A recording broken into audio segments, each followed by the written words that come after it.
Terkait peristiwa penemuan jenazah gadis di bawah umur berusia 13 tahun di TPU Talang Kerikil, Palembang, di mana pelaku pembunuhan juga merupakan anak di bawah umur, membuat pihak Dinas Pendidikan Kota Palembang merasa prihatin. Kepala Dinas Pendidikan Kota Palembang, Raymond Lauri, merasa prihatin dengan peristiwa tersebut. Sejauh ini, kasus sudah ditangani oleh pihak kepolisian dan sudah diproses. Mengantisipasi hal serupa terulang lagi, Dinas Pendidikan Kota Palembang sudah mengedarkan himbauan kepada sekolah-sekolah untuk meningkatkan dan membekali siswa dengan ilmu keagamaan. Sudah kita tinjau bersama ya. Untuk kasus kita serahkan kepada pihak yang berwajib ya, pihak kepolisian yang pada hari ini.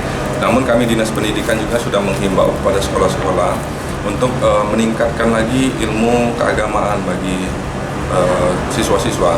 Kami mohon peran serta kepada seluruh kepala sekolah, guru-guru, terutama guru agama, lebih membekali lagi anak-anak terhadap ilmu-ilmu agama.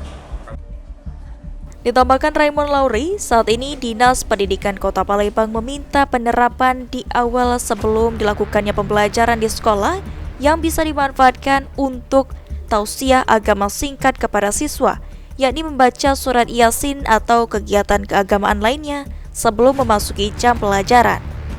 Sehingga iman dan takwa siswa bisa meningkat dan menghindarkan dari perilaku yang negatif. Anugrah Sadi Pratama, PAL TV.